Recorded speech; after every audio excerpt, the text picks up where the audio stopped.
Hello friends, let's start rapid revision financial statement of company। दोस्तों इस chapter से exam पे अप टू 14 मार्क्स तक आपके एग्जाम में आ सकते हैं। और इतना ही नहीं, बहुत सारे चैप्टर्स हैं आपके एडवांस अकाउंट पे जिस पे फाइनेंशियल स्टेटमेंट आपको बनाते रहना पड़ेगा, like balance sheet, PL and all. So this is very very very important. 14 marks plus और जो further chapters, internal reconstruction, buyback, holding company, amalgamation, ये सब चैप्टर्स में भी यूजफुल है। सो अपने चलिए फटाफट बात करते हैं काम के। इस चैप्टर में बेसिकली 5 पॉइंट्स अपने को कवर करना है। ओनली 5 टॉपिक्स हैं। सबसे फर्स्ट टॉपिक है डिविडेंड के रिलेटेड डिस्कशन, जो अभी स्टार्ट करेंगे। फिर अपने को कंपनी का बैलेंस शीट पे डिस्कशन करना है। फुल फॉर्मेट विथ न्यूमेरिक्स आपको समझाएंगे, एक बार में याद हो जाएगा एक एक आइटम बैलेंस शीट का। एंड कुछ सम्स भी अपने प्रैक्टिस करेंगे। फिर स्टेटमेंट ऑफ पीएल पे डिस्कशन करेंगे, यहाँ भी आपको सम्स प्रैक्टिस करवाया जाएगा। नोट्स टू अकाउंट्स बहुत इंपॉर्टेंट है सीए इंटरमीडिएट स्टूडेंट्स के लिए, तो नोट्स टू अकाउंट्स भी आपको प्रॉपरली बनाना सिखाएंगे। एंड एडजस्टमेंट्स, जी हाँ दोस्तों, फाइनल अकाउंट प्रिपेयर करने के लिए बहुत सारे एडजस्टमेंट्स चाहिए जो क्लास 11-12 रिलेटेड है, आप भूल गए होंगे, सबका डिटेल में डिस्कशन करेंगे सो डेट कि कोई सम्स करते समय आपको फिर रिकॉल करने में टाइम नहीं लगे। ये 5 टॉपिक्स हैं। अपना फर्स्ट टॉपिक स्टार्ट होने जा रहा है कुछ ही देर में, declaration and payment of dividend. इस पे हमने पूरे प्रोविजन कवर किया है, एमसीक्यूज के क्वेश्चंस जो है वो कवर किया है, सब्जेक्टिव क्वेश्चंस जो एग्जाम्स पे आए हैं सब कुछ मैं कवर यहाँ पे करके रखा हूँ आपके लिए। जस्ट आप इसको अच्छी तरह समझ लेंगे तो इंस्टीट्यूट कहीं से भी कुछ भी क्वेश्चन देगा, subjective, MCQs, then everything will be done. So let's start. आइए कुछ बेसिक्स बातें कर लेते हैं, थोड़ा सा बेसिक्स बातें, फिर डिविडेंड से हम लोग स्पेसिफिक डिस्कशन करेंगे। दोस्तों जब आपसे पूछा जाएगा फाइनेंशियल स्टेटमेंट, तो आपको बोलना है कि कंपनी में फाइनेंशियल स्टेटमेंट के 5 आइटम्स कवर्ड है। सबसे पहले बैलेंस शीट शेड्यूल 3 पार्ट 1 पे फॉर्मेट है। दूसरा statement of PL schedule 3 part 2 में इनकम एंड एक्सपेंडिचर बनता है एनपीओ के लिए। और कैश फ्लो स्टेटमेंट भी फाइनेंशियल स्टेटमेंट का पार्ट है। फिर statement showing changes in equity, notes to accounts. आपको फाइनेंशियल स्टेटमेंट में क्या क्या आइटम्स इंक्लूड होगा, तो 3 आइटम तो याद ही रहेगा हमेशा, balance sheet, statement of PL और कैश फ्लो स्टेटमेंट। साथ में 2 आइटम्स का नाम और याद रख लेंगे, आप मेरे साथ साथ बोलेंगे एमसीक्यूज के लिए, statement showing changes in equity and notes to accounts. Cash flow statement का रिवीजन करेंगे अपने, इसके बाद इंटरनल रिकंस्ट्रक्शन है, फिर कैश फ्लो स्टेटमेंट रिवाइज करेंगे, तो वहां भी ये थ्योरी मिलेगा। ध्यान रखना, cash flow statement not mandatory for OPC, 1% company, small company, dormant company, startup, private company. तो ये एमसीक्यूज के लिए दोनों जगह से इंपॉर्टेंट है इस चैप्टर से। और फिर जब अपन कैश फ्लो स्टेटमेंट पढ़ेंगे एज 3, वहां भी आप लोग देखेंगे। ये हो गया बेटा। तो आपको balance sheet, PL, cash flow next chapter में, statement showing changes in equity नहीं देखना होता है, नोट्स टू अकाउंट्स भी सिखाएंगे। तो बेटा शेड्यूल 3 का बात करते हैं। यस, कंपनी एक्ट के शेड्यूल 3 ही एप्लीकेबल है। ऑल कंपनी, सभी कंपनी के लिए शेड्यूल 3 में जो फॉर्मेट दिया गया है वही एप्लीकेबल है। But insurance, bank, electricity company, ध्यान रखना, insurance, banking and electricity company के लिए शेड्यूल 3 एप्लीकेबल नहीं है, उनका खुद का एक्ट है, शेड्यूल 3 एप्लीकेबल नहीं। ये एमसीक्यूज के लिए ध्यान रखना, schedule 3 format applicable for all insurance, electricity, banking. तो बोलना बैंक, इलेक्ट्रिसिटी, इंश्योरेंस में शेड्यूल 3 नहीं लगेगा। शेड्यूल 3 में बेटा 3 डिवीजन है, डिवीजन 1, डिवीजन 2, डिवीजन 3। आपके लिए डिवीजन 1 इंपॉर्टेंट है, ये भी एमसीक्यूज के लिए इंपॉर्टेंट है। Companies following accounting standards, intermediate पे आपको ओनली अकाउंटिंग स्टैंडर्ड्स कवर करना है। डिवीजन 1 का जो पार्ट है यहाँ पे उन्हीं कंपनी के लिए लगेगा जो एएस फॉलो करते हैं, and division 2 company following end S वाले के लिए ये आप फाइनल्स में जाके पढ़ोगे। एंड डिवीजन 3 एनबीएफसी आप फॉलोइंग इंड एस, तो आपको डिवीजन 2 डिवीजन 3 भी नहीं देखना है, तो आपको शेड्यूल 3 का division 1, this are all MCQs important है। क्या सर शेड्यूल 3 का फॉर्मेट रिजिड है? नहीं, शेड्यूल 3 का फॉर्मेट फ्लैक्सिबल है। ये एमसीक्यूज के लिए ध्यान रखेंगे। शेड्यूल 3 के जो फॉर्मेट पढ़ेंगे आज बैलेंस शीट का, वो एज पर रिक्वायरमेंट आप मॉडिफाई कर सकते हो एज पर एक्ट। तो ये इफ एक्ट और एज प्रिस्क्राइब डिफरेंट ट्रीटमेंट दे ओवरराइड शेड्यूल 3, बहुत इंपॉर्टेंट है बेटा। जब आप लोग पीएल बैलेंस शीट्स वगैरह बनाओगे फाइनेंशियल स्टेटमेंट, तो राउंड ऑफ कर सकते हैं फिगर को, ये भी एमसीक्यूज के लिए इंपॉर्टेंट है। Total income less than 100 crore रहेगा, तो राउंड अप करेंगे 100 में, 1000 में, लैक्स में, मिलियंस और उसके डेसिमल में भी कर सकते हैं। और total income greater than equal to 100 crore, ध्यान रखना है एमसीक्यूज के लिए। Total income less than 100 crore, so 100,000, lakhs, millions and decimal. More than 100 crore होगा तो 100 हट जाएगा बेटा, 1000 हट जाएगा, लैक्स, मिलियंस, करोड़, डेसिमल पे ध्यान रखना। कंपेरेटिव फिगर ये प्रोफेशनल लाइफ के लिए बेटा, जब भी अपने फाइनेंशियल स्टेटमेंट बनाते हैं ना, उसमें 2 साल का फिगर दिखाते हैं, करेंट ईयर, प्रीवियस ईयर का, जिस तरह से लाइक दिस। बट आपको एग्जाम पे ऐसा नहीं दिखाना है 2-2 साल का फिगर। ये है बैलेंस शीट का शेड्यूल 3 पार्ट 1, 2 साल का फिगर दिखाएंगे, figure at the end of current और figure at the end of previous reporting. तो ये वाला नहीं चाहिए अगर first year of your business है। First year of your business है तो लास्ट ईयर तो कभी चाहिए नहीं। तो बेटा आज अपने बैलेंस शीट का सारा आइटम्स न्यूमेरिक्स के साथ यूज करेंगे, एक एक आइटम आपके दिमाग में सेट होगा। सो आप लोग वेट करेंगे। सो कंपेरेटिव फिगर कब नहीं देना है, एमसीक्यूज के लिए इंपॉर्टेंट है। तो कंपेरेटिव फिगर कब नहीं देना है बेटा, first financial statement after incorporation पे कंपेरेटिव फिगर हो ही नहीं सकता। ये कुछ बेसिक्स नॉलेज था बेटा। अब यहाँ से शुरू करते हैं प्रैक्टिकल। तो इस सेशन पे अपने डिविडेंड और बैलेंस शीट 100% डिस्कस करेंगे, और नेक्स्ट सेशन पार्ट 2 का जो रिवीजन आएगा दोस्तों, उसमें स्टेटमेंट ऑफ पीएल पढ़ेंगे, एडजस्टमेंट्स पढ़ेंगे, पीएल बैलेंस शीट्स के जितने एग्जाम्स में क्वेश्चंस आए हुए plus RTP, MTP plus study mat सब मैं डिस्कस करने वाला हूँ। और मेरे को लगता है कि ये सारे एडजस्टमेंट और सम्स कर लोगे तो भगवान जी का आशीर्वाद दोनों हाथ से आपके सर पे रहेगा और 14 नंबर्स तक कहीं नहीं जाएगा। सो let's start first point on dividend. Dividend के बारे में कुछ बातें बेसिक्स ध्यान रखना। Dividend is paid on paid of capital, हमेशा ये पॉइंट याद रखना।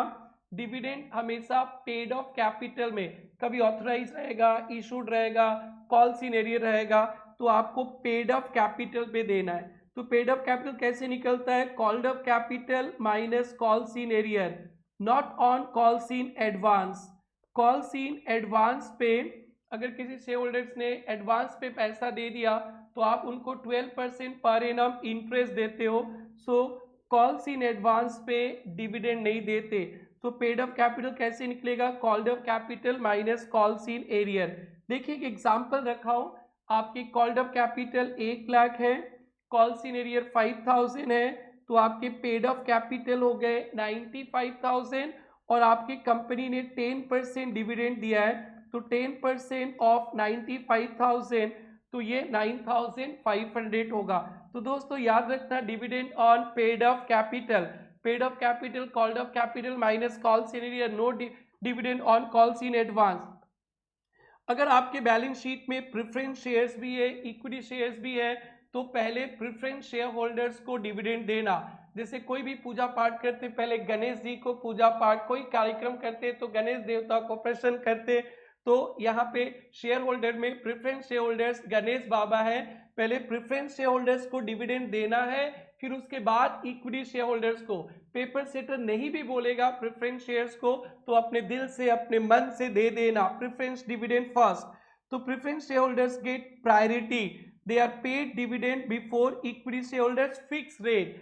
इक्विटी शेयर होल्डर्स का डिविडेंड रेट फिक्स नहीं है, बट प्रेफरेंस शेयर होल्डर्स का डिविडेंड रेट फिक्स्ड है, ध्यान रखेंगे दोस्तों। कभी कभी प्रेफरेंस शेयर्स क्यूमुलेटिव और नॉन क्यूमुलेटिव रहता है। क्यूमुलेटिव प्रेफरेंस शेयर्स में क्या होता है ना, किसी साल अगर लॉस था, आपने डिविडेंड नहीं दिया, तो नेक्स्ट ईयर दोनों को जोड़ के एक साथ देना, तो उसे कहते हैं क्यूमुलेटिव प्रेफरेंस शेयर्स। और नॉन क्यूमुलेटिव प्रेफरेंस शेयर में जो लॉस था उस साल का डिविडेंड कभी नहीं दिया जाएगा। So unpaid dividend due to loss is carry forward in paid in future profits. बेटा जब इंटरनल रिकंस्ट्रक्शन का रिवीजन होगा ना, नेक्स्ट वाला रैपिड रिवीजन, वहां पे आपको क्यूमुलेटिव प्रेफरेंस शेयर्स का एरियर डिविडेंड मिलेगा। नॉन क्यूमुलेटिव पे unpaid dividend lapses not paid later on. तो यहाँ से सब कुछ क्लियर हो गया। बेटा डिविडेंड का एंट्रीज देख लेते हैं। जब अपने पीएल बैलेंस शीट बनाएंगे तो डिविडेंड का एंट्री का इफेक्ट आएगा पीएल बैलेंस शीट में। एक इंटरिम डिविडेंड मिलता है declare and paid during the year. Company का बम्पर प्रॉफिट होगा ना, to equity share holders interim dividend दिया जाता है। तो पीएल टू इंटरिम डिविडेंड और interim dividend to bank declare करेंगे, पे करेंगे। और फाइनल डिविडेंड साल के लास्ट में दिया जाता है, साल के लास्ट में। तो PL account debit to dividend payable और डिविडेंड पेबल टू बैंक, जो पे कर दिए बैंक पे चला जाता है। किसी का एड्रेस नहीं मिला तो अनपेड अकाउंट पे चला जाएगा, नॉट पेड। और ये अनपेड अकाउंट पे रहेगा, बाद में बहुत साल तक एड्रेस नहीं मिलेगा तो investor protection and education fund पे चला जाएगा, तो आप लॉ में कवर करोगे। तो डिविडेंड का एंट्री अपने को चाहिए जब पीएल बैलेंस शीट करेंगे पार्ट 2 में। तब एक इंपॉर्टेंट बात बेटा, very very very important point, if dividend is declared after balance sheet date, यानी आपका 31 मार्च 26 को ईयर खत्म हो रहा है, इसका डिविडेंड अगर अप्रैल 26 में दिया है, तो एज 4 में पढ़ के आए थे कि ये 31 मार्च 26 को नहीं दिखाना है। So if dividend is declared after balance sheet date, it is not adjusted on 31 March, it is disclose by way of notes to accounts only. Very very very important रखेंगे। 25 26 का डिविडेंड अगर मार्च तक डिक्लेयर कर दिए तो दिखा दीजिए, अप्रैल में डिक्लेयर करेंगे तो मार्च में अकाउंट्स में नहीं दिखाना है, इसको डंडा लेके मारेगा आपको और आपको इसको नोट्स में दिखाना है, बहुत सारे सम्स में मिलेगा। अब डिविडेंड डिक्लेरेशन के कुछ लीगल प्रोविजंस देखते दोस्तों। लीगल प्रोविजंस, फर्स्ट है permissible sources of declaration of dividend. Dividend आप कहां से दोगे भाई? प्रॉफिट से देंगे, करेंट ईयर का प्रॉफिट से देंगे, लास्ट ईयर का प्रॉफिट से देंगे, मिली जुली सरकार देंगे, गवर्नमेंट कभी गारंटी दिया है डिविडेंड के लिए तो वो पैसा देगा, वहां से देंगे, no problem. A company can declare dividend for any financial year out of current year's profit after providing depreciation. याद रखना, पहले डेप्रिसिएशन पूरा हजम करो, फिर उसके बाद ही प्रॉफिट बचता है तो आप डिविडेंड दो। Profit of previous financial year भी चलेगा after providing for depreciation.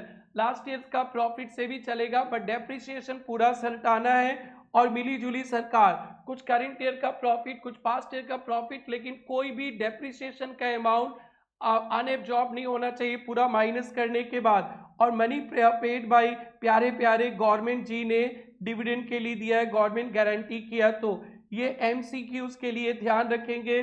Dividend, current year profit, past year profit, money given by guarantee. Profit को तभी यूज करेंगे अगर आपने डेप्रिसिएशन पूरा हजम किया तो। की सोर्सेज ऑफ डिविडेंड, तो ध्यान रखना बेटा, dividend can be declare out of free reserve. Free reserve से देंगे, कैपिटल रिजर्व से, एसपी रिवैल्यूएशन रिजर्व, यहां से डिविडेंड नहीं देंगे। अभी हमारे पास रिवैल्यूएशन रिजर्व, कैपिटल रिजर्व आएगा सम्स में, तो आपको तकलीफ नहीं होना है बेटा, पहले से रास्ते बंद। डिविडेंड आप कैपिटल रिजर्व से, रिवैल्यूएशन रिजर्व, एसपी से नहीं दे सकते हो, फ्री रिजर्व से दे सकते हो। आइए इस पे एक एमसीक्यूज दिखाता हूं मैं आपको। Declaration of dividend for current year is made after providing for depreciation of past year only, depreciation of current and arrear depreciation past year. So जितना भी डेप्रिसिएशन बाकी है आप पहले वो देने के बाद ही कर सकते हो, तो ऑप्शन हो जाएगा बॉम्बे। सो चलिए बेटा, अब सबसे धमाकेदार topic, very very very important for your exam. आइए बेटा, अगर कभी कभी आपका प्रॉफिट नहीं है, एब्सेंस है प्रॉफिट या प्रॉफिट कम है, तो accumulated profit, reserves, general reserve से भी डिविडेंड दे सकते हो। उसके 5 कंडीशंस हैं। पहले 3 कंडीशंस देखेंगे, फिर और 2 कंडीशंस देखेंगे। कभी कभी 3 कंडीशंस पे सम्स बनता है, कभी कभी 4 कंडीशंस पे सम बनता है, 5 कंडीशंस पे सम सेट नहीं हुआ है, तो ध्यान देना। सो डिक्लेरेशन ऑफ डिविडेंड, पहले 3 condition, out of accumulated profit, free reserve, important mark करना, आप फ्री रिजर्व से डिविडेंड दे सकते हो, करंट ईयर प्रॉफिट कम है या इनएडिक्वेट। कंडीशन 1, रेट का रेस्ट्रिक्शन, जो रेट ऑफ डिविडेंड दोगे ना, rate of dividend that cannot exceeds average rate of last 3 years. तो आपका रेट बेटा, आपका rate average of 3 years, last 3 years का एवरेज से ज्यादा नहीं हो सकता है। अगर लास्ट 3 साल डिविडेंड नहीं दिए हो तो फिर ये रूल नहीं लगेगा। Not applicable, no dividend declared in all 3 preceding year. Suppose last 3 साल में आप 1 साल डिविडेंड दिए, 2 साल दिए, तीनों साल नहीं दिए, तो फिर ये कंडीशंस नहीं देखना है। तो फर्स्ट कंडीशन क्या है बेटा, rate of dividend cannot exceed average of last 3 years. अगर लास्ट तीनों साल में कोई 1 साल भी डिविडेंड नहीं दिया तो कंडीशन 1 मोए मोए एप्लीकेबल नहीं, इस पे क्वेश्चन नहीं आया, ध्यान देना दोस्तों। Second condition, maximum withdrawal from reserve, वो जो रिजर्व से यूज करोगे पैसा, उसका एक लिमिट है, उससे ज्यादा नहीं जा सकते हो। Maximum utilisation of reserve cannot exceeds 10% of paid of capital and free reserve. Reserve को इस्तेमाल करेंगे ना, वो यूज करेंगे, that cannot exceed 10% of paid of capital, free reserve. Paid of capital में बेटा equity share capital, preference share capital, buyback पे भी पढ़े थे, फ्री रिजर्व्स, इसके 10% से ज्यादा नहीं हो सकता है। कंडीशन 3 थोड़ा बाद में पढ़ेंगे, एंड कंडीशन 4 पढ़ेंगे। एक सम करेंगे 3 कंडीशंस पे, एक सम करेंगे 4 कंडीशंस पे। So balance of free reserve must not fall below 15% of paid of share capital. Reserve को आप यूज कर लेंगे तो रिजर्व का बैलेंस कम जाएगा, ये कम से कम 15% of paid of share capital का होना ही पड़ेगा। तो 3 कंडीशंस क्या क्या है बेटा, rate of dividend cannot exceed average of last 3 years, last तीनों साल में कंटिन्यूअसली अगर डिविडेंड नहीं दिया है तो आप वो रेट वाला मेथड नहीं देखेंगे। दूसरा, रिजर्व को यूज करेंगे, मैक्सिमम कितना यूज कर सकते हैं, 10% of paid of capital and free reserve as per latest audited balance sheet, जैसे बाईबैक में था। और बेटा balance of reserve after buyback cannot fall below 15% of paid of share capital. एक कंडीशंस अभी हमारा पेंडिंग है और 5 नंबर भी। तो आइए दोस्तों, पहले हम लोग इस पे MCQs 2, MCQs 3 देखते हैं, फिर उसके बाद हम लोग प्रॉब्लम 1 करेंगे और फिर उसके बाद MCQs का भी 4 नंबर करेंगे। बहुत सारे सम्स कराने वाला हूँ, आपको चैंपियन बनाने वाला हूँ। ये हमारा रैपिड रिवीजन क्लास है, बाईबैक भी बहुत बढ़िया से समझाया गया था, जरूर से देखिएगा। आइए, in the event of inadequacy, absence of profit, inadequacy या absence of profit, a company can declare a dividend out of surplus, uh, that total amount to be drawn from such accumulated profit shall not exceed appearing in latest balance sheet of audited financial statement. So maximum reserve निकालेंगे, वो आपको बताया गया था, 10% of paid off share capital and free reserve. तो option C lock कर दिया जाए कंप्यूटर महाराज, ऑप्शन सी 10% मतलब 1/10 of paid of share capital, free reserve 2 हो गया। 3 वही डिविडेंड का रूल है, absence of profit, the balance of reserve after withdrawal shall not fall as appearing below appearing latest audited financial statement. So balance of reserve after utilization should not come down below 15% of paid off share capital, option B ये भी हो गया। बेटा अपने MCQs का 4 भी करेंगे, पहले एक सब्जेक्टिव वाला कर लेते हैं, this is important for exam, फिर अपने सब्जेक्टिव का MCQs 4 करेंगे, फिर उसके बाद एक फोर्थ कंडीशन चेक करने वाला भी एक है, वो भी देखेंगे। तो चलिए, due to inadequacy of profit during 31 March 2002 XYZ Limited proposed to declare 10% dividend out of general reserve. ये 10% डिविडेंड देना चाहते reserve from the following ascertain amount can be utilise as per dividend rule. So पहले preference share आ गया। अभी अभी basics में मैंने बोला था पहले प्रेफरेंस बाबा को, गणेश बाबा को डिविडेंड देना है, ठीक है, 9% ऑफ दिस देखेंगे। 8 lakh equity share 10 each fully paid, यानी कंपनी को 10% डिविडेंड देना है, तो 8 लाख इक्विटी शेयर होल्डर्स को डिविडेंड देना है। General reserve 25 lakh, capital reserve पे नजर ना लगाना, रिवोल्यूशन रिजर्व पे नजर ना लगाना। इस साल का प्रॉफिट 3 लाख है, तो बेटा इस साल का प्रॉफिट 3 लाख है, उसे तो पहले प्रेफरेंस शेयर होल्डर्स को डिविडेंड देना पड़ेगा। तो अच्छा से देखना, calculation of amount to be drawn from reserve. हमारा इक्विटी शेयर होल्डर्स को 8 लाख डिविडेंड देना है, कंपनी के पास 3 लाख का प्रॉफिट है, प्रेफरेंस डिविडेंड देना है दोस्तों, प्रेफरेंस डिविडेंड। तो देखो तो 17,50,000 पे 9%, 17,50,000 पे 9%, 157,500। तो प्रॉफिट अवेलेबल फॉर डिविडेंड 142,500 है। आपको इक्विटी शेयर होल्डर्स को 8 लाख का डिविडेंड देना है, आपके पास 142,500 है, तो आप रिजर्व से यूज करेंगे 657,500। अब इसके लिए तीन कंडीशन देखना पड़ेगा। 657,500 को छूने से पहले आपको लास्ट 3 साल का एवरेज रेट देखना पड़ेगा। Average rate of dividend last 3 years 12%, और आपकी कंपनी का सोच है 10%। पास, ग्रीन सिग्नल। फर्स्ट है condition 1, dividend rate 10%, average of last 3 years 12%, तो फर्स्ट कंडीशन पास हो गया। दूसरा था बेटा रिजर्व से जो यूज करेंगे that cannot exceed 10% of paid off capital and free reserve। तो बेटा पेड ऑफ कैपिटल दिखाता हूं मैं यहां से, पेड ऑफ कैपिटल, ये प्रेफरेंस शेयर कैपिटल, ये इक्विटी शेयर कैपिटल, ये फ्री रिजर्व, ये तीनों को जोड़ के बहुत अच्छा से वर्किंग नोट बनाया। देखो प्रेफरेंस शेयर कैपिटल,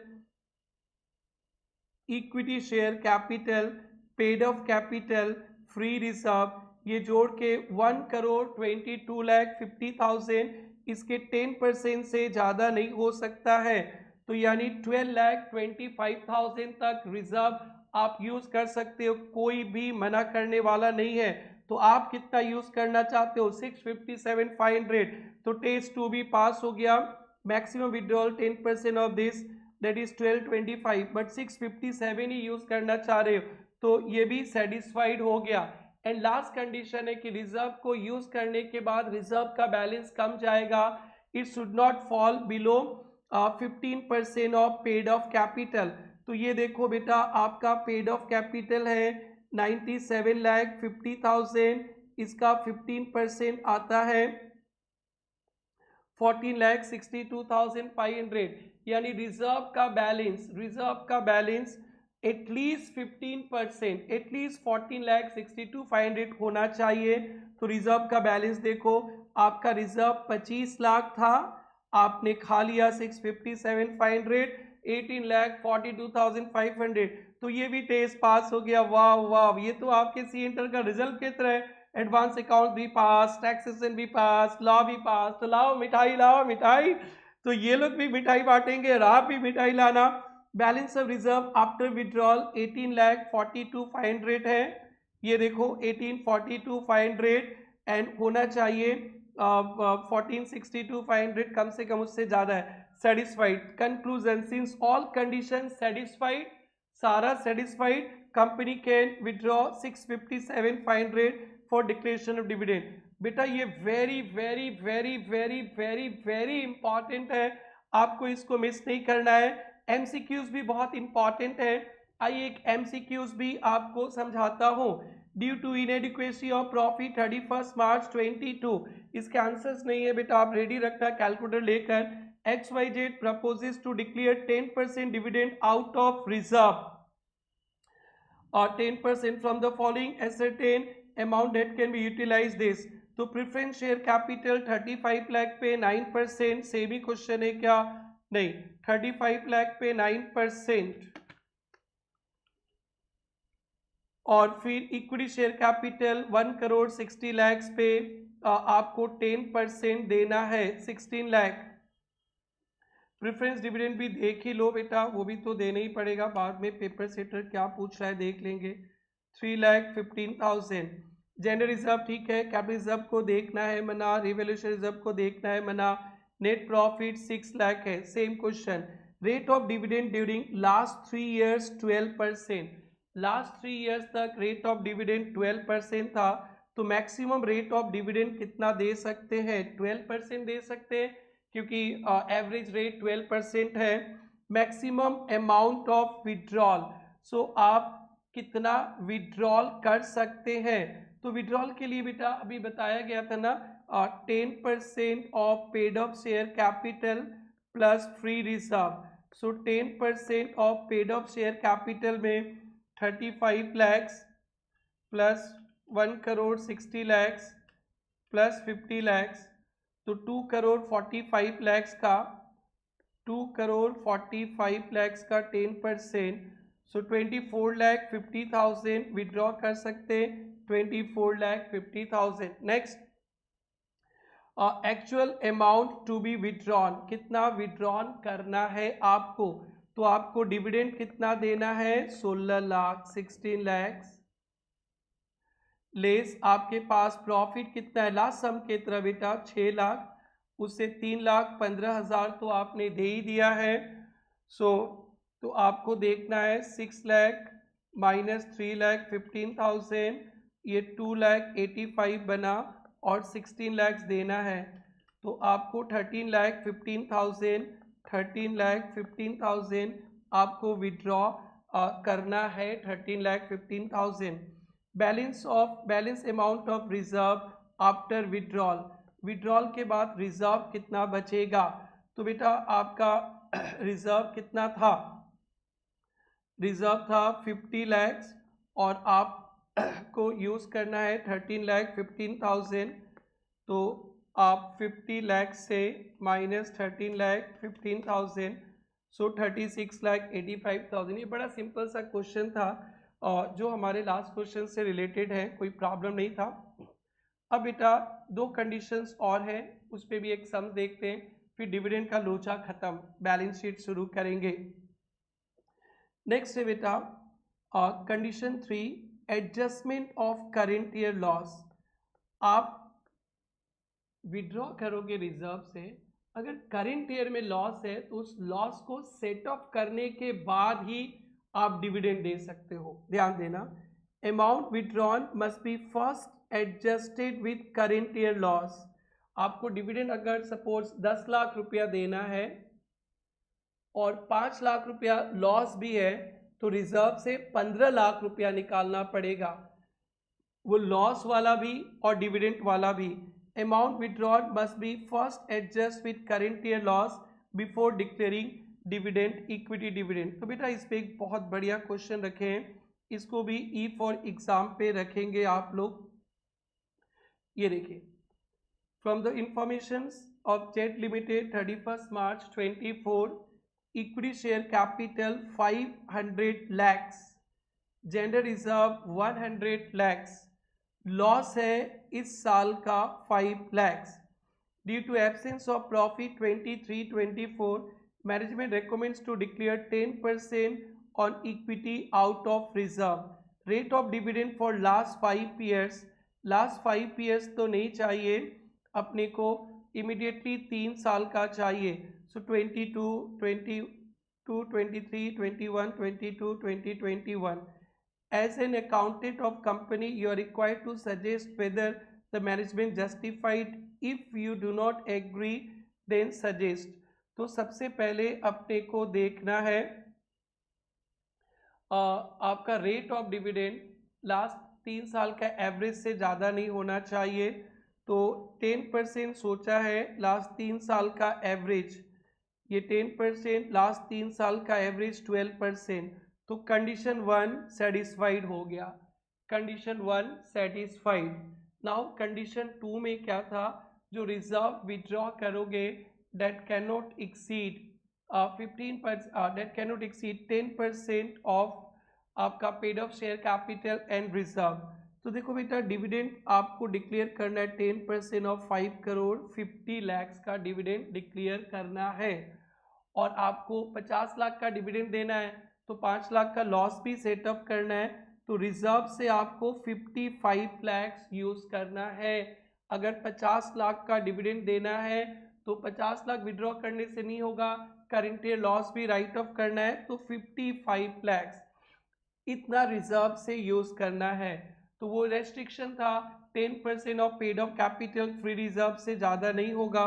तो maximum withdrawal limit 10% of paid of capital and free reserve as per latest audited financial statement. तो लेटेस्ट ऑडिटेड फाइनेंशियल स्टेटमेंट जो रिजर्व पे 100 लाख 500 लाख 600 लाख का आप 10% ही 60 लाख, वाह 60 लाख ही यूज कर सकते हो रिजर्व से, बट आपको 55 लाख चाहिए। तो टेस्ट 2 भी पास हो गया। नाउ टेस्ट 3 क्या था, रिजर्व को यूज करेंगे तो रिजर्व का बैलेंस कम जाएगा। It should not fall below 15% of paid of share capital. तो आपका रिजर्व 1 करोड़ था, 55 लाख यूज करेंगे तो आपका reserve will become 45 lakh, but minimum reserve चाहिए 15% of paid of capital 75 lakh. ओ ये क्या हुआ, आपका reserve will come down, minimum 75 lakh चाहिए। तो not satisfied, so company can not declare 10% dividend. Third test dash हो गया। तो फिर पेपर सेटर ने पूछा if you don't agree then suggest rate. तो बेटा रेट ऐसे सजेस्ट कर लेंगे, बहुत आसान है। आपको रिजर्व 75 लाख रखना है, आपको रिजर्व 75 लाख रखना है कम से कम। तो आप 1 करोड़ का आपका रिजर्व है, 75 लाख रखना है, तो 25 लाख यूज कर सकते हो आप, 25 लाख रिजर्व यूज कर सकते हो, यस कर सकते हैं। और 25 लाख रिजर्व से निकालोगे तो पहले 5 लाख लॉस को साइड सेट ऑफ करना पड़ेगा। तो 5 लाख सेटअप कर लोगे तो 20 लाख रुपया ही डिविडेंड दे पाएंगे। तो 20 लाख रुपया 5 करोड़ पे, तो it becomes 4%। Very very very important है। आपको 25 लाख की रिजर्व यूज करने देगा कंपनीज एक्ट, और रिजर्व विड्रॉ करेंगे तो पहले लॉस को राइट ऑफ करना है, 5 लाख राइट ऑफ करेंगे तो 20 लाख रुपया ही डिविडेंड के तौर पे बांट पाएंगे। 5 करोड़ पे 4%, मैक्सिमम रेट इज 4%। तो ये फोर्थ कंडीशंस को भी, चार कंडीशंस को सेटिस्फाई करके ये क्वेश्चन है। एक छोटा सा पॉइंट फिर खत्म दोस्तों, ये देखेंगे setup of past losses and depreciation. अगर कोई पुराना भी लॉस होगा तो उसको भी सेटअप करना है। Previous losses, unprovided depreciation which ever is less. Theoretical purpose के लिए ध्यान रखेंगे, लॉ में पढ़े भी होंगे। कोई पास्ट लॉस है या उस साल का depreciation which ever is less must be set up before declaring dividend, उसको भी सेटअप करना है। तो बेटा आप लोग एग्जाम में पहले 3 कंडीशन का एक सम देखता और फिर उसके बाद 4 कंडीशन, और इतना प्रैक्टिस कर लेना आपका काम हो जाएगा। नेक्स्ट बेटा चलते हैं balance sheet. Balance sheet schedule 3 part 1 balance sheet का ये फॉर्मेट है बेटा। पर्टिकुलर्स, नोट नंबर और अमाउंट का एक ही कॉलम होगा स्टूडेंट लाइफ पे, ऐसे फॉर्मेट पे दो। बेटा लाइबिलिटी साइड का हेडिंग को बोलते हैं इक्विटी एंड लाइबिलिटीज, और एसेट साइड का हेडिंग को बोलेंगे एसेट्स। इक्विटी एंड लाइबिलिटीज के अंदर 4 आइटम्स मिलेंगे आपको, 4 आइटम्स, इसको पहले देखना है। सो सबसे पहला है शेयर होल्डर्स फंड, नेक्स्ट है share application money pending allotment, non current liabilities, current liabilities. तो सबसे पहले नॉन करेंट लाइबिलिटीज में बात करेंगे, जो आपको पे करना है मोर देन 1 ईयर के बाद, 1 साल के बाद पे करना है liabilities, non current liabilities, and with in 1 year पे करना है, विद इन 1 ईयर, तो उसको करेंट लाइबिलिटीज। ये क्लियर हो गया। अब हम लोग एक एक आइटम देखते हैं। शेयर होल्डर्स फंड के अंदर 3 आइटम्स आता है। CRM याद रखना, C मतलब capital, share capital, R means reserves in surplus and third means M means money receive against share warrant.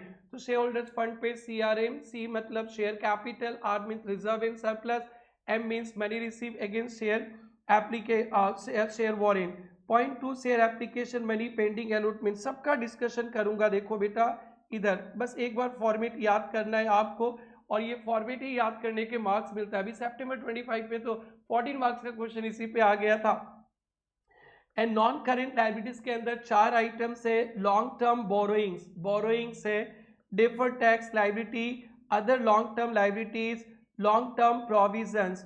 Bold याद रखना, नॉन करेंट लाइबिलिटीज में बोल्ड याद रखना, बी मतलब borrowing, long term borrowing, bold याद रखेंगे तो चलेगा। या बारबी डॉल याद रखना, B doll, Barbie doll, B means borrowing, long term borrowing, D means deferred tax liability, O means other long term liabilities, और फिर L means long term provisions. तो बारबी डॉल याद रखना या बोल्ड याद रखोगे तो सीक्वेंस थोड़ा सा कम जाएगा। सो बेटा एक एक आइटम पढ़ाया जाएगा, लॉन्ग टर्म बोरोइंग्स ये सब क्या होता है, एक बार फॉर्मेट को आपको याद करना है। तो शेयर होल्डर्स फंड पे क्या है, CRM share capital, reserve in surplus, money receive share warrant, share application money pending allotment, इसके बारे में कुछ नहीं करना है। नॉन करेंट लाइबिलिटीज वो होते हैं जो आज से 12 महीना के बाद देना है, उसके लिए बारबी डॉल याद रखना। Long term borrowings, deferred tax liabilities, O means other long term liabilities, P मतलब प्रोविजन। अब चलते हैं बेटा करेंट लाइबिलिटीज। करेंट लाइबिलिटीज के अंदर 4 है, बच्चे भूल जाते हैं। Stop stop, don't forget, stop. Stop means short term borrowings, T means trade payable, short term borrowings, trade payable, O means other current liabilities and short term provisions.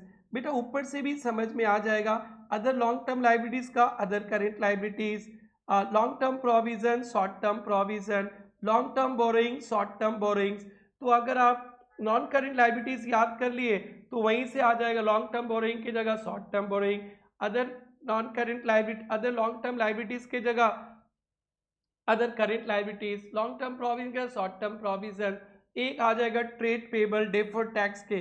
तो इसलिए stop याद रखना है, stop, S means short term borrowings, T मतलब trade payable, O means other current liabilities, P मतलब short term provision. या तो NCL याद करके CL याद कर लो या स्टॉप। हाँ बट एक बात ध्यान रखना, ट्रेड पेबल में ये एक्सप्लेनेशन देना होएगा। ट्रेड पेबल में देना होगा total outstanding due to micro enterprise and small enterprise. ये एग्जाम के लिए इंपॉर्टेंट है दोस्तों, micro and small enterprise and other than micro small enterprise, ये बैलेंस शीट के फेस में दिखाना है, इंपॉर्टेंट रखना। ट्रेड पेबल में micro and small enterprise and others दिखाना है। तो ये हो गया आपका बैलेंस शीट। बेटा शॉर्ट टर्म प्रोविजंस पे क्या आएगा, ऐसे लिख के रख देना। एक आइटम तो हमेशा याद रखना, provision for tax. Other current liabilities आगे चलकर पढ़ाएंगे, फिर भी याद रखना आउटस्टैंडिंग एक्सपेंसेस और अनपेड डिविडेंड और भी पढ़ाएंगे। ट्रेड पेबल में 2 ही item, sundry creditors, bills payable. Short term borrowings पे आप बैंक ओवरड्राफ्ट को तो याद रखना और बाकी सब तो पढ़ाएंगे। तो देखिए, तो देखते हैं आपको लाइबिलिटी साइड याद हुआ कि नहीं, जरूर याद हुआ होगा। इक्विटीज एंड लाइबिलिटीज में 4 हेड से आएगा बेटा। सबसे पहले शेयर होल्डर्स फंड, दूसरा share application money pending allotment, next non current liabilities and last current liabilities. Share holders fund पे CRM share capital, reserve in surplus, money receive against share warrant. Non current liabilities वो होते हैं आज से 12 महीना के बाद देना है। बारबी डॉल याद रखना, बारबी मतलब लॉन्ग टर्म बोरोइंग्स, डॉल का मतलब deferred tax liability, O means other non current liabilities, other long term liabilities and L का मतलब लॉन्ग टर्म प्रोविजंस। फिर करेंट लाइबिलिटीज में stock, short term borrowings, T means trade payable, micro small and others, O means other non current liabilities, other current liabilities and last short term provisions. That's it. अब हम लोग चलेंगे बेटा asset side पे। Asset side पे non current assets और current assets है। तो नॉन करेंट एसेट्स में property, plant, equipment, intangible assets, capital work in progress, intangible under development। तो बेटा इसके अंदर के लिए पीसी, पीसी मतलब प्रॉपर्टी प्लांट इक्विपमेंट इंटेंजिबल, और capital work in progress intangible under development. NDLO, PC NDLO, N means non current investment, D means deferred tax, L means long term loans and advances, O means other non current assets। तो non current assets के लिए PC एनडीएलओ, P means property plant equipment, I means intangible, C means capital work in progress, फिर I means intangible assets under development, NDLO non current investment, deferred tax assets, long term loans and advances, O means other non current assets। तो इस तरह से non current assets याद होगा। And last point बेटा current assets. Current assets का मतलब IITR cashew, IITR cashew मतलब income tax return. I means current investment, फिर I मतलब इन्वेंट्री, TR का मतलब ट्रेड रिसीवेबल, कैशो मतलब cash and cash equivalent, S का मतलब short term loans and advances, O means other current assets. तो current assets के लिए IITR cashew, IITR, I means current investment, फिर I मीन्स इन्वेंट्री, फिर TR मतलब trade receivable, cash है तो कैश एंड कैश इक्विवेलेंट, और फिर short term loans and advances, SH का मतलब short term loans and advances, फिर अदर करेंट एसेट्स, और ये टोटल आ जाएगा। सो ये हो गया बेटा आपका बैलेंस शीट का।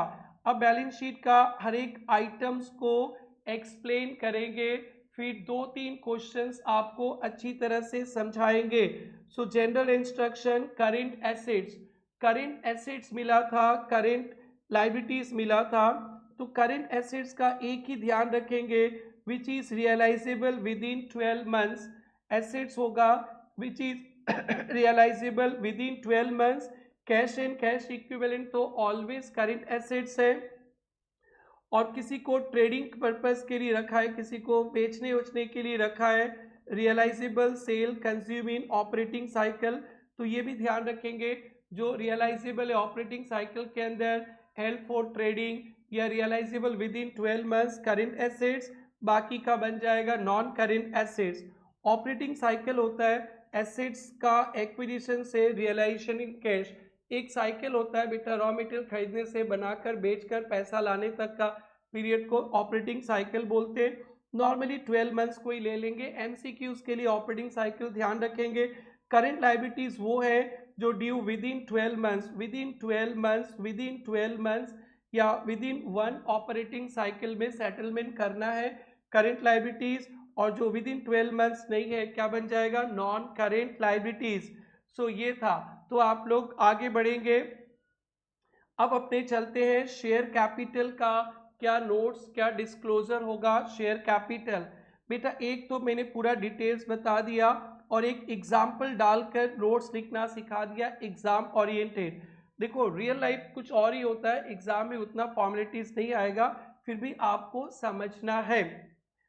बेटा for each classes of share capital, equity shares and each type of preference shares को अलग अलग डिस्क्लोजर चाहिए। ऑथराइज शेयर कैपिटल दिखाना है हर एक का, number and amounts of shares authorise, issued capital, number of shares issued, subscribe paid up दिखाना है, फेस वैल्यू दिखाना है। ये थोड़ा इंपॉर्टेंट है, कभी भी शेयर इशू होगा अदर देन कैश तो या बाईबैक हुआ है तो वो बताना है। Fully paid share issued other than cash, bonus shares issued, shares bought back का डिस्क्लोजर, कॉल्स अनपेड का भी डिक्लेरेशन चाहिए, फॉरफिटेड शेयर्स भी दिखाना है। तो आपको ना ये वाला ध्यान रखना है एग्जाम के लिए।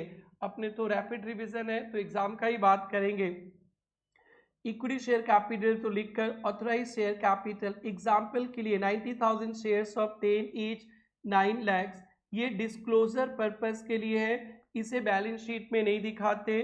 फिर आता है issue subscribe called up paid up, 90,000 shares of 10 each called up, call senior कुछ रहेगा तो माइनस कर देंगे, और फॉरफिटेड करके रखे हैं, फॉरफिट करके शेयर री इशू नहीं किए तो उसके प्लस कर देंगे, तो जो भी फिगर आएगा ये बैलेंस शीट में झलक दिखलाएगा। तो ये वाला पोर्शन ध्यान रखना, कॉल्ड अप कैपिटल कहते हैं इसको, कॉल्ड अप, और कॉल सीनियर माइनस कर देगा, डिविडेंड में बताए थे तो पेड अप कैपिटल हो जाएगा, फॉरफिटेड शेयर्स रहेगा तो प्लस कर देंगे, और ये जो 90,000 शेयर इशू किए नॉन कैश होगा तो एक डिस्क्लोजर देना है ऐसे, out of above 10,000 shares allotted fully paid without payment being received in cash, या बोनस इशू, या स्कीम ऑफ एमलगेमेशन, ये आपको बताना है, जरूर से दिखाना है। बस इतना ही था। रिजर्व इन सरप्लस में दो बात ध्यान रखना, जो कॉमन है कैपिटल रिजर्व, एसपी सब जानता ही है, डिवेंचर सब जानता है, रिवोल्यूशन जानता है, सिर्फ दो पॉइंट ध्यान रखना, शेयर ऑप्शन आउटस्टैंडिंग भी आपके रिजर्व एंड सरप्लस में आता है। स्टाफ लोग को अपने ऑफर करते हैं शेयर्स खरीदिए, अभी आउटस्टैंडिंग है तो यहाँ पे दिखाते हैं, ये आपको प्रोविजन बना के यहाँ दिखाते हैं, ये दिखाना है, आपके सिलेबस में कवर्ड नहीं है बट बाई वेक पे भी मैंने बताया था आपको। और अच्छा बात है नेगेटिव पीएल बैलेंस, आपका कभी कभी पीएल में लॉस हो जाएगा, तो लॉस हो या प्रॉफिट आपको रिजर्व से सरप्लस में ही दिखाना है, प्रॉफिट हो तो पॉजिटिव फिगर आएगा, लॉस हो तो नेगेटिव फिगर आएगा, and the net reserve in surplus में ऑल्सो भी नेगेटिव। ध्यान से देखना स्टेटमेंट ऑफ पीएल किस तरह से दिखाएंगे आप नोट्स में जब कल अपने पीएल बनाएंगे तब चाहिए होगा। Opening balance of PL, 8 profit for current year ये जोड़ लिया, ट्रांसफर टू रिजर्व कुछ अमाउंट रिजर्व में ट्रांसफर किया वो minus, dividend declared, bonus share issue ये माइनस, और कोई रिजर्व बनाए माइनस, और ये बचेगा, ये आपके बैलेंस शीट में आएगा।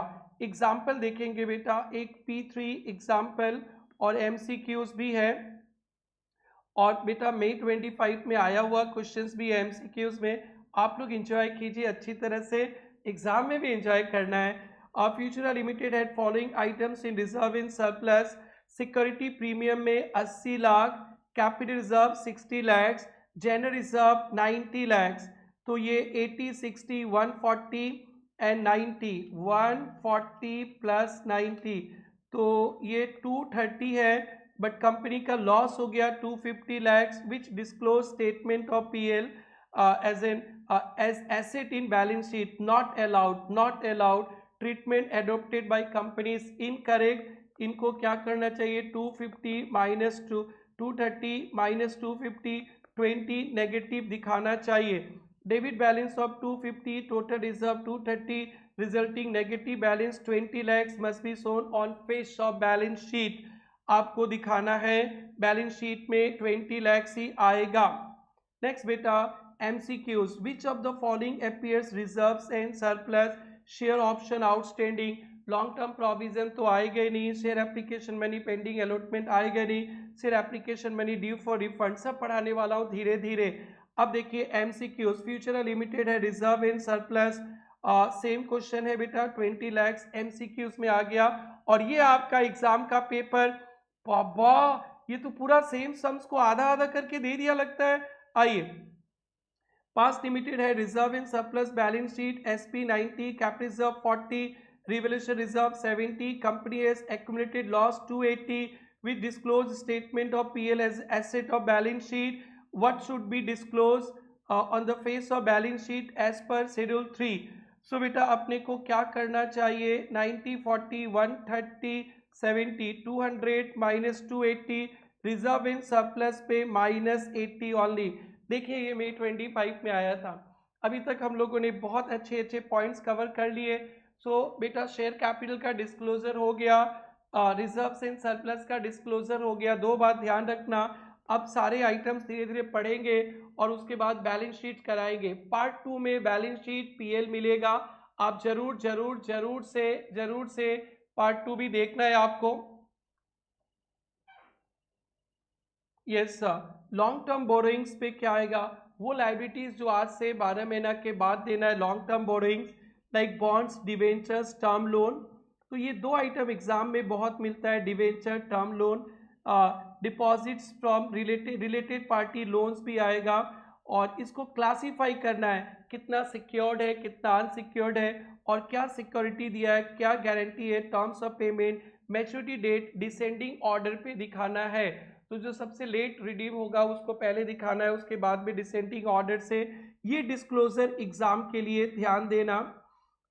लॉन्ग टर्म बोरिंग्स पहले सिक्योर्ड दिखाएंगे, एग्जाम्पल के लिए लिखा है term loan from financial institutions और सिक्योर्ड बाय हाइपोथेकेशन ऑफ लैंड, ये दिखा दिया। सिक्योर्ड है तो क्या चीज़ का सिक्योरिटी, फिर अनसिक्योर्ड, ये दो पार्ट है, इसमें बैंक लोन है, पंजाब नेशनल बैंक, निक्सिस bank, loan from director, others, और ये टोटल अनसिक्योर्ड आ गया। ये जब अपन कल सम्स करेंगे इस पे ध्यान देना।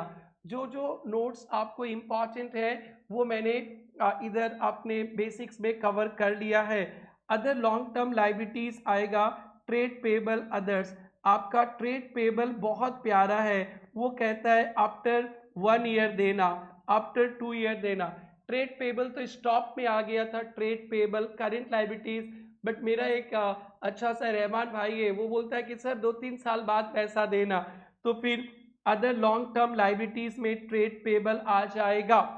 लॉन्ग टर्म प्रोविजंस, आप प्रोविजन बना रहे हो जिसके लिए 2-3 साल बाद, 1 साल बाद कुछ लाइबिलिटीज देना है, प्रोविजन बना रहे हो, उसको कहते हैं long term provisions for employ benefit.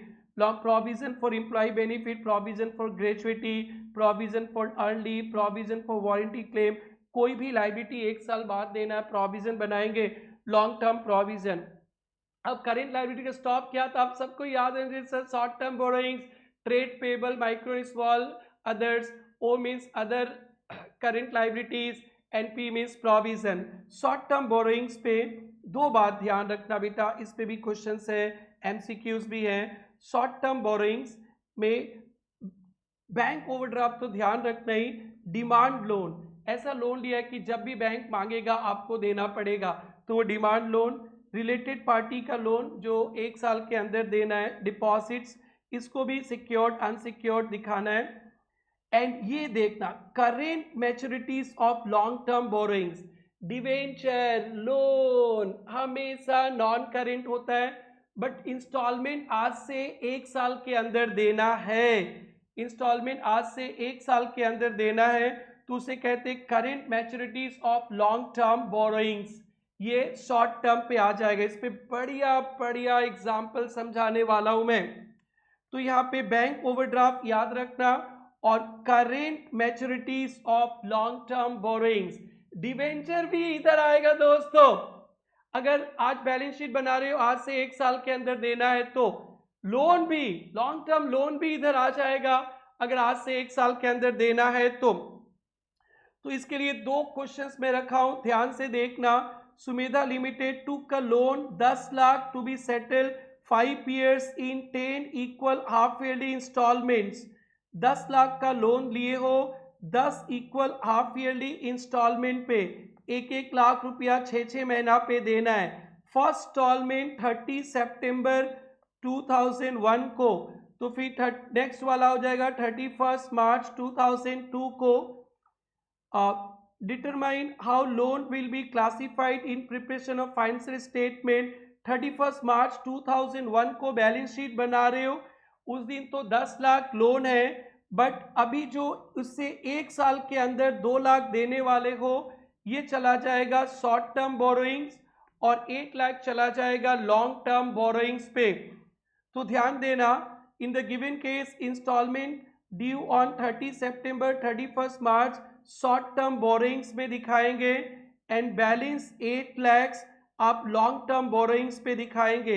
So 2 lakhs को आप दिखाएंगे शॉर्ट टर्म बोरोइंग्स पे, और क्या लिखेंगे, current maturities of loan from bank. Very very very important है दोस्तों, एग्जाम के लिए एमसीक्यूज में भी आ सकता है।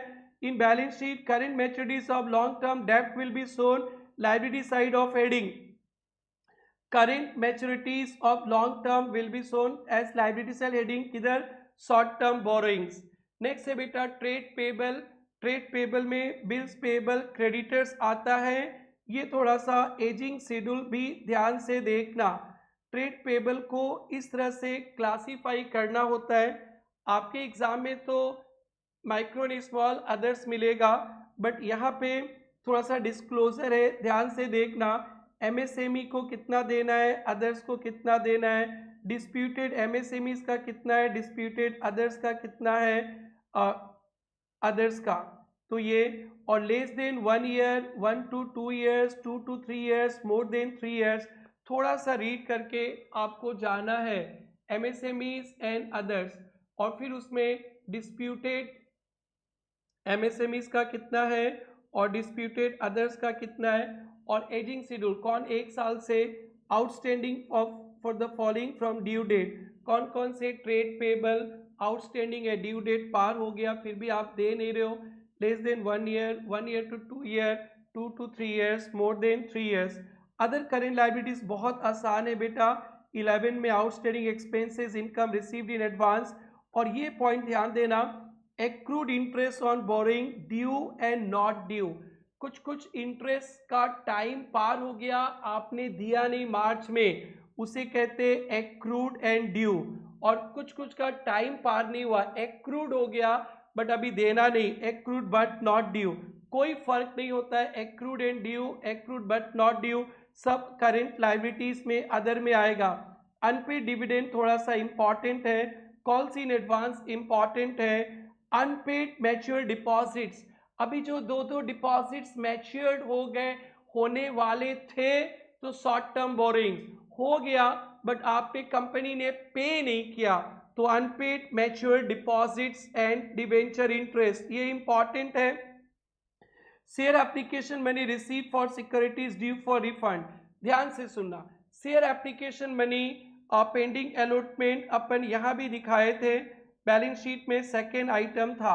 ये वाला वो आइटम है जिन शेयर होल्डर्स को आप शेयर्स अलॉट करेंगे, बट आपके कंपनी को एप्लीकेशन मनी ज्यादा मिल गया, रिफंड करना है, रिफंड वाला अमाउंट अदर करेंट लायबिलिटीज में आएगा।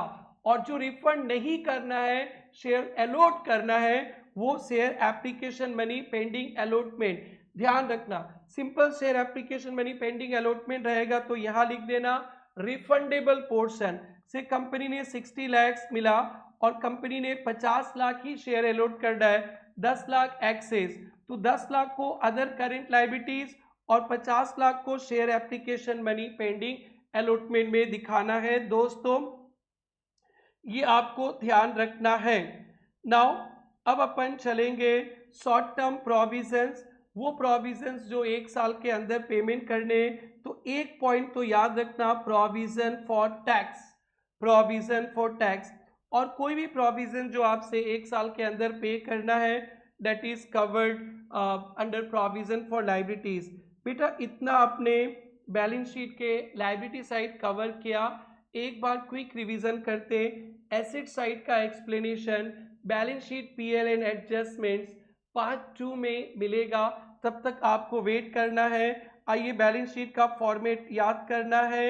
शेयर इक्विटीज लायबिलिटीज में 4 item, share holders fund, application money pending allotment, non current, current. Share holders fund पे क्या आएगा, CRN, share capital, reserve in surplus, money receiving in share warrant, share application money pending allotment में कुछ नहीं है। Non current liabilities में बारबीडॉल, B means long term borrowing, D means deferred tax liability, बारबीडॉल, O means other long term liabilities, और फिर L means long term provisions, and current liability stop, stop means trade payable, stop means short term borrowings, T means trade payable micro small and other, और O S T O other current liabilities, and P मतलब short term provisions.